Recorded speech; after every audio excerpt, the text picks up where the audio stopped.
चिड़िया में मोर, पशु में गाय, जानवरों में शेर, ये राष्ट्रीय होते हैं ना। उससे मानव में कौन है? बैगा राष्ट्रीय मानव है। राष्ट्रीय मानव की इस तरह से पड़ताड़ना करोगे कहाँ रहोगे? माननीय प्रधानमंत्री जी क्या बोले? भूल जाओ, इन आदिवासी जनजातियों से सीखो, जो इनके पास गुण है वो किसी के पास नहीं है। क्यों कह दिए? उनसे कौन कौन विद्वान हो? बताओ, हाथ उठाओ। माननीय पीएम जी से विद्वान कौन हो? कौन होशियार हो? हाथ उठाओ। है तो ऐसे ऐसे महान भूतियों का सम्मान है। और तुम लोग, आप लोग, हम लोग यहाँ खिलौना बना लें तो फिर क्या बात है? तो उसी ने मैं बोल दिया, मैं कहा कर उठपटांग करेंगे तो बैगा के बगल में बैठा हुआ ना, हाँ तो घंटी बजा लोगे, मैं बता दे रहा हूँ। सीधी सी बात जो कहना है अपना बात बताते हैं। देखिए, इस तरह से प्रताड़ना नहीं होना चाहिए। यहाँ के फास्ट आपको मुआवजा निपटाओ,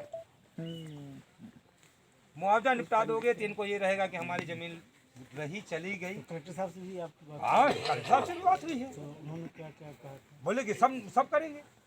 एक सप्ताह के अंदर? हाँ, सब करेंगे।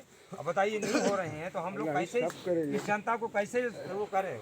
बताइए ना। हाँ, ये बताइए कि पैसा कंपनी दी है कि नहीं? आप लोग प्रशासन आप बताए। मैं आज यही इसी का मीटिंग था कि 3 लोग बैठेंगे, पब्लिक बैठेगी और हमारी प्रशासन बैठेगी और कंपनी। बताओ कुल कितना यहाँ विस्थापित हो रहे हैं परिवार, उनका कितना माना परम संपत्ति है माना यहाँ पूरी, उनके लिए कितने राशि रुपए आवंटित हुए हैं, उस राशि आवंटित में किनको किनको प्राप्त हो गया और किसको किसको बाकी है। इसी चीज को तो मुझे आज जानना था। फट मानी बताइए आप लोग। हाँ, कि इतने लोग बाकी हैं, इतने लोगों का दे दिया गया है। फिर इनकी घटी कमी जो रहेगी पुनः मना आवेदन करेंगे पुनः मूल्यांकन के लिए। अगर इनके पास अगर कमी है उसमें से आप लोगों में या किसी से कहीं गलती हो गई, छूट गया कोई, ये भी हो सकता है। जहाँ हजारों लोग हैं, हाँ कुछ भूल जाए तो उसकी पुनः करना हो जाए। ये जो निराकरण करना है, जैसे गाँव वाइज, जैसे डोंगरी का पहले निपटा दें तो जल्दी नहीं तो डोंगरिया में मोंगरी पड़ा तो पहले डोंगरिया का नहीं निपटाइए। यहाँ का तो क्लियर देखे हम लोग। वही चीज़ हाँ, डोंगरी को निपटाइए। चलिए डोंगरी बता दीजिए। वैसे लगभग तो काफ़ी लोग किए हैं अभी। नहीं तो किए हैं, तो जब तक इनके अंडर में नहीं आ जाएगा तब तक साहब नहीं मान रहे हैं ये लोग। डोंगरी में 47.50 हेक्टेयर जमीन जो प्राइवेट जमीन थी उसका अवार्ड किया गया था, लगभग 59 करोड़ रुपए। उसमें से 57 करोड़ कुछ लाख रुपए वितरित कर दिया गया है। 2 करोड़ रुपए के आसपास बचे हुए हैं। वो उन्हीं लोगों के बचे हुए हैं जो इस गांव में नहीं रहते। कोई बाहर का व्यक्ति खरीदा होगा जमीन, केवल वो लोग बचे हुए हैं।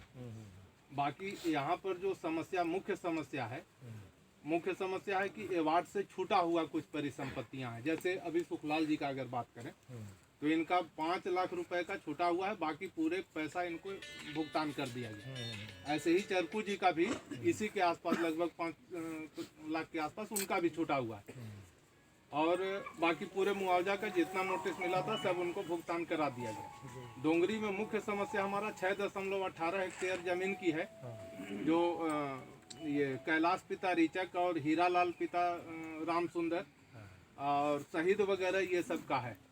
इस जमीन को चूँकि कलेक्टर साहब ने मध्य प्रदेश शासन घोषित कर दिया है और कोई अनियमितता के कारण विभाजन वगैरह कुछ मैं नहीं उसमें जाना चाहूँगा क्योंकि कलेक्टर का आदेश है। तो मध्य प्रदेश शासन कर दिए हैं, तो कंपनी का सीधे सीधे है कि जो 20-25 साल से उसी भूमि में रह करके और अपना जीवन गुजर बसर किया है, तो कंपनी ने कलेक्टर साहब के पास पक्ष रखा है कि हम इनको भी एज ए भूअर्जन के तर्ज पर भुगतान करना चाहते हैं। श्रीमान जी, कोई रास्ता मुझे बता दिया जाए ताकि इनको भी हम कुछ पैसा दे दें जैसे अन्य लोगों को मिले, इसलिए कि उनको ममता है उस जमीन से। तो उसका प्रकरण चल रहा है, बहुत जल्दी उसका निराकरण करेंगे। और उसमें जैसे कैलाश जी वगैरह का जो घर बचा हुआ है, इसीलिए उनको छूने नहीं गए हैं कि जब तक इनका पैसा नहीं मिल जाएगा तब तक उनके ज़मीन में हम कदम नहीं रखेंगे। ये डोंगरी का है। कुछ विस्थापित की जो समस्या है तो उसकी आपत्तियां जो आई हैं, सब तहसीलदार साहब के माध्यम से पटवारी साहब से जांच करा करके और उसको फाइनल कर लिया जाए। जो बचे होंगे उनको विस्थापित का कार्ड भी दे दिया, सभी को कार्ड भी बंट गया है। अच्छा, यहाँ डोंगरी से कुल कितना विस्थापित है? 135 लोगों की सूची अप्रूव हो गई है साहब। और लगभग 27 या 32 लोगों का प्रोसेस चल रहा है कलेक्टर साहब के अनुमोदन के लिए, जो छूटे हुए और जुड़ लोग जाएगा। उनको जोड़ने के लिए। और 135 लोगों को कार्ड हमने बांट दिया है। और उसमें चूंकि प्लाट हमारे पास कम था, जो नए लड़के अभी हमारा क्या था कि कानून कहता है कि अधिसूचना प्रकाशन के दौरान जो लोग 18 वर्ष के हैं वो सभी हमारे विस्थापित परिवार के रूप में माने जाएंगे। तो उसमें जो है 2013-14 में अधिसूचना का प्रकाशन हुआ था, लेकिन KVS चौधरी साहब कलेक्टर साहब ने था और यहाँ के जो मेंबर थे हमारे, उन्होंने कहा कि साहब 2013-14 लेंगे और अभी हमारा 2019-18 में जो है अवार्ड हुआ है, तो इस दौरान बहुत सारे लोग जो है 18 प्लस कर गए हैं, तो निवेदन है कि इसका उम्र बढ़ा दिया जाए। तो 5/3/2018 अवार्ड दिनांक को KVS चौधरी साहब ने आदेश दिया कि 5/3/18 को हम कट ऑफ डेट मान करके और जो लड़के 18 साल में हैं उनको जो है हम विस्थापित बनाएंगे। तो कंपनी अपना पक्ष रखी कि खनुआ में जो हम प्लाट लिए हैं साहब, वो हम इतने लोगों के लिए नहीं ले पाए थे, इसलिए कि 2013-14 में जितना अंदाजा था उतने के लिए प्लाट लिए थे। तो इससे नए लड़के जो आ जाएंगे विस्थापित में, उनको हम कैसे मैनेज करेंगे। तो कलेक्टर साहब ने कहा कि उनको प्लाट के जगह 2 लाख रुपए, कानून कहता है कि प्लाट के बदले 75,000 रुपये उनको मिलना चाहिए, लेकिन कलेक्टर साहब उस समय अनुराग चौधरी साहब थे, तो उन्होंने कहा कि 75,000 रुपये चूँकि कम होता है तो कम से कम 2 लाख रुपए प्लाट का देना चाहिए। कानून कहता है कि मकान के बदले 2 लाख रुपए जो है मिलना चाहिए प्रधानमंत्री आवास योजना के तहत आवास के रूप में। तो कलेक्टर साहब ने कहा कि 2 लाख रुपए भी मकान के लिए कम होते हैं, कम से कम 5 लाख रुपए करो। तो कंपनी उसको भी स्वीकार किया कि हम 5 लाख रुपए देने के लिए तैयार हैं।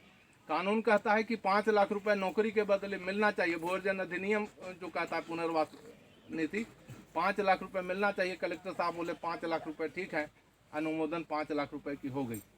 अब जो नए लड़के जो विस्थापित आए हैं, जैसे एक ही परिवार के, हम इसका भी ध्यान रख रहे हैं कि एक ही परिवार में जब मान लिया जाए पिता वयस्क हैं और एक उनका लड़का भी वयस्क है, एक और लड़का है जो 18 क्रॉस करके वो भी आ गया है विस्थापित सूची में, तो हम प्रयास कर रहे हैं कि इस परिवार में कम से कम 2 प्लाट जरूर मिल जाए और तीसरे को जो प्लाट नहीं मिल रहा है उसके बदले में 2 लाख रुपए मिल जाए। इस प्रकार से करके एक व्यवस्था बनाई गई, इसलिए कि ज़मीन को हमारे बढ़ाने पर हम लोगों ने कलेक्टर साहब से ये भी निवेदन किया था कि खनुआ में यदि और कोई शासकीय ज़मीन हो तो हमें दे दिया जाए, ताकि जो लोग छूटे हुए हैं, जो नए लोग विस्थापित आ गए हैं, उनको भी हम प्लाट दे सकें। लेकिन कलेक्टर साहब ने बोला कि ज़मीन की उपलब्धता अपने पास उस जगह पर नहीं है, इसलिए आप इससे काम चलाइए, 2-2 लाख रुपए दे दीजिए। यही पूरे डोंगरी का सारांश है। इसी के तर्ज पर डोंगरी जैसे ही क्लियर हो जाएगा कि 15-20 दिन, जैसे 3 महीने का समय कलेक्टर साहब बोल रहे हैं, तो हम 20 दिन के अंदर उम्मीद है कि डोंगरी का सबसे मेन समस्या 6.18 हेक्टेयर का है, वो यदि हमारा क्लियर हो जाएगा तो बाकी अवार्ड से पृथक वाले प्रस्ताव बारी बारी से चल भी रहे हैं। हमारे प्रस्ताव जैसे जैसे प्रस्ताव क्लियर होते जाएंगे सबका भुगतान भी होते जाएगा। अभी एक 1.42 करोड़ करीब सेतलाल जी और अनीस मोहम्मद का 1,42,00,000 रुपए का अवार्ड से पृथक था, उन दोनों का भुगतान भी करा दिए, इसलिए कि उसमें क्लियर था, जिसमें कलेक्टर साहब को डिसीजन लेना है। हमारी कंपनी चूंकि कहती है कि आंध्र प्रदेश सरकार की ये भी कंपनी है, बिना कलेक्टर साहब के लिखे हम 1 रुपये भी खर्च नहीं करेंगे। कल अगर हम किसी को दे देंगे तो हमारे ऊपर इंक्वायरी होगी और मैं जेल चला जाऊंगा। कलेक्टर साहब यदि डिमांड लेटर देंगे तो जितना पैसा देना है देंगे। हमारे MD साहब ने साफ लिखा है, स्पष्ट कहा है कलेक्टर साहब को कि लगभग 1500 करोड़ रुपए हमारे खर्च हो चुके हैं परियोजना में, यदि कुछ और भी बाकी है तो कलेक्टर साहब डिमांड दें, मैं पूरा पैसा भुगतान कराने के लिए जनता के लिए तैयार हूँ। यही सारांश है हमारा इस डोंगरी के लिए।